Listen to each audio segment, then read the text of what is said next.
మూడు రాష్ట్రాల ప్రభుత్వాలకు 3 చెరువుల నీళ్లు తాగించాడు హిడ్మా. భద్రతా బలగాలను ముప్పతిప్పలు పెట్టాడు అనటంలో సందేహం లేదు.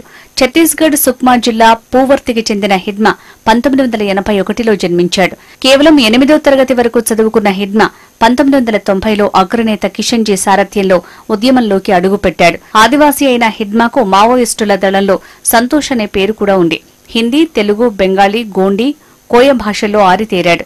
దళ సభ్యుడిగా ప్రస్థానం ప్రారంభించి కేంద్ర కమిటీ సభ్యుడిగా ఎదిగాడు. People's liberation guerrilla army company 1 కమాండర్గా, దండకారణ్య స్పెషల్ జోనల్ కమిటీ కార్యదర్శిగా పనిచేశాడు. బస్తర్ ప్రాంతంలో మంచి పట్టున్న హిడ్మా చురుకైన మావోయిస్టుగా పోలీస్ రికార్డుల్లోకి ఎక్కాడు. ఎప్పుడూ 3 అంచెల భద్రత మధ్య హిడ్మా ఉంటాడు. ఆపరేషన్ కగార్లో భాగంగా కర్రగుట్టల్లో హిడ్మా కోసం భద్రతా బలగాలు జల్లెడపట్టాయి.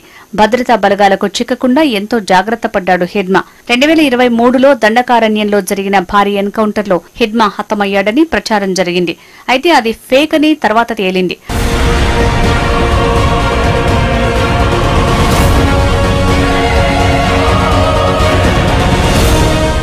దండకారణ్యాన్ని తన స్థావరంగా చేసుకుని ఉద్యమాన్ని నడిపించాడు హిడ్మా. పోలీసులను, భద్రతా బలగాలను మట్టుబెట్టేందుకు తిరుగులేని వ్యూహాలు రచించాడు. హిడ్మా స్కెచ్ వేస్తే ఖచ్చితంగా లక్ష్యాన్ని ఛేదిస్తాడనే పేరుంది.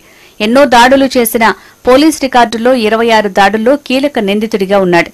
2007లో సుక్మా జిల్లా ఊర్పల్మెట్ దగ్గర సీఆర్పీఎఫ్ జవాన్లపై దాడి చేసి పలువురిని హతమార్చాడు. 2010లో తాడ్మెట్లలో మెరుపు దాడి చేయడంతో 76 మంది జవాన్లు చనిపోయారు.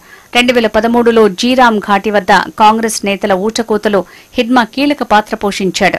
2017 ఏప్రిల్లో సుక్మా జిల్లాలో 27 మంది సీఆర్పీఎఫ్ జవాన్లను హతమార్చాడు. 2021 ఏప్రిల్ 4న బీజాపూర్ జిల్లా తరెంలో హిడ్మా వ్యూహంలో చిక్కుకుని 23 మంది జవాన్లు నేలకొరిగారు. కరడుగట్టిన నేర చరిత్ర కలిగిన హిడ్మా మారేడుమిల్లి అటవీ ప్రాంతంలో జరిగిన ఎన్కౌంటర్లో చనిపోయాడు. అతని భార్య రాజేతో పాటు మరో 4 మావోయిస్టులు మృతి చెందారు. ఈ ఎన్కౌంటర్తో ఏపీ ఒక్కసారిగా ఉలిక్కిపడింది. భారీ ఎత్తున ఆయుధాలను పోలీసులు స్వాధీనం చేసుకున్నారు. ఇటు ఏపీ వ్యాప్తంగా సుమారు 50 మంది మావోయిస్టులను పోలీసులు అరెస్టు చేయడం కలకలం రేపింది.